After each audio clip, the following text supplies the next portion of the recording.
तो फिर चलिए देखते हैं हम शादी में किस किस से मिले, हमने शादी में क्या क्या खाया। अस्सलाम वालेकुम, मेरा नाम है Alia and welcome back to my shaadi mini vlog. आज का व्लॉग स्टार्ट होता है मेरे फुल लुक के साथ। देन यहाँ पे था ये अम्मी का फुल लुक। फिर हम इवेंट के लिए शादी के लिए हम सब निकल चुके थे। सबसे पहले हम शादी में घुसते के साथ ही हम मिले शाहीन बारी से, जो माशाल्लाह से बहुत प्यारी लग रही थी, और ये थी उनकी छोटी बेटी इनाया। यहाँ पे अम्मी, चाचू, शाहीन बारी सबका वेट कर रही, आपस में बहुत सारी बातें भी कर रही थी। यहाँ पे शाहीन बारी अपने पर्स के संग इतरा रही थी, और देन शाहीन बारी का नेकलेस था वो मेरे सूट में प्रॉपर मिला, लेकिन उन्होंने दिया नहीं मुझे।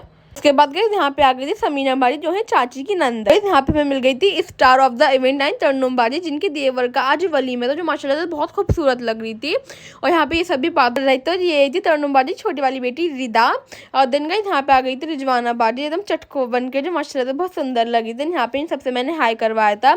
और फिर गई यहाँ पे बाद में आ गई थी इकरा, जो और इकरा यहाँ पे अपनी परंपरा निभाते हुए बच्चों को संभालने का काम कर रही थी। फिर गई यहाँ पे आ गई थी शीबा बारी, जिसको आप मेरे ब्लॉग में पहली बार देख रहे हैं। यहाँ पे तरन्नुम बाजी की दोनों बेटे अब्बान और अनस। मैं और इकरा एक कॉफी को एंजॉय करते हैं। यहाँ पे मैंने थोड़े बहुत शॉर्ट्स वगैरह लिए थे। यहाँ पे आ गया है इकरा का फुल लुक, जो माशाल्लाह से बहुत प्यारी लगी। देन जस्ट उसके बाद यहाँ पे आ गई थी हमारी ऑरेंज बन के जीनत बाजी। जीनत बाजी ने इतना सुंदर लगी थी माशाल्लाह से, गाइस बहुत प्यारी लगी। ये था जीनत बाजी का फुल लुक। ये थी उनकी प्यारी बेटी हुरैन, जिसको आप मेरे ब्लॉग में अक्सर देखते रहते हैं। यहाँ पे इन सबकी महफिल जम गई थी। मैंने सबसे पहले ये फोटो क्लिक कर देन यहाँ पे सब वीडियो बनाने लग गए थे आपस में, और ये सब माशाल्लाह इतने प्यारे लग रहे थे। आप भी एक बार माशाल्लाह जरूर बोलना। तो गाइस यहाँ पे जीनत बाजी की बेटी गिर गई थी। इकरा से तो जीनत बाजी इकरा को देख रही थी ऐसी। फिर यहाँ पे इकरा का घूमना नहीं खत्म हो रहा है पहली बात तो गाइस यहाँ पर। और गाइस यहाँ पर आ गई थी हुरैन, जो किसी के संभलने में ही नहीं आती, मेरे खुद की नहीं आ रही थी। गाइस हम चले गए थे कुछ खाना पीने गए। सबसे पहले हमने ली थी चाउमीन। चाउमीन लिटरली बहुत टेस्टी थी।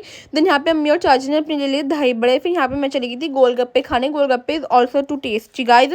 उसके बाद यहाँ पे थी ये टिक्की वाली आंटी, से मैंने टिक्की ली। टिक्की भी लिटरली बहुत क्रिस्पी एंड टेस्टी थी। वो ज्वाइन कर लेता तरन्नुम बाजी ने भी खाने के लिए। देन यहाँ पे थी कॉटन कैंडी और ऑल्सो पॉपकॉर्न बच्चों के लिए। फिर मेन कोर्स में था बिरयानी, कोरमा, नहारी और भी बहुत सारी चीजें। यहाँ पे मैंने मूंग दाल का हलवा ले लिया था। यहाँ पे मैं दोबारा से संभालने लग गई थी हुरैन का। आप देख सकते हैं कैसे मेरे सामानों को खींच रही थी। और यहाँ पे ये थी इसकी मम्मी यानी जीनत बाजी, जो फिर उन्होंने फोटो खिंचवाए थे मैंने। और यहाँ पे थोड़ा बहुत अपना शॉर्ट देने लगी थी, चूड़ियां वगैरह। यहाँ पे तरन्नुम बाजी का लड़का शाहीन बाजी की लड़की को तो परेशान कर। फिर गाइस हम सब बाहर आ गए थे। देन यहाँ पे सब कॉफी पी रहे थे, लेकिन गाइस अफसोस की बात है कि मेरी कॉफी जो थी वो रिजवाना बाजी पी रही थी, मुझे चढ़ा दी। देन मेरे साइड में थी जीनत बाजी, जो अपनी कॉफी पी थी। उसके बाद यहाँ पे आ गए शाहीन हस्बैंड समीर भाई। देन यहाँ पे आ गए थे रिजवाना बाजी के हस्बैंड शहनशाह भाई। फिर गाइस यहाँ पे रिजवाना बाजी को शाहीन बाजी का सूट इतना प्यारा लग रहा था कि वो कहती मुझे दे दे। उसके बाद यहाँ पे हमारे लिए खाना भी आ गया था, कॉफी, वेज में मटर पनीर ये सब था। यहाँ पे इकराम आइसक्रीम छीने लग गई थी। गाइस यहाँ पे हमारे प्यार से जीजू ने हमको खाना खिलाया था, चिकन फ्राई ये सब था। और जीनत बाजी के हस्बैंड। फिर हम घर चले गए। That is for today.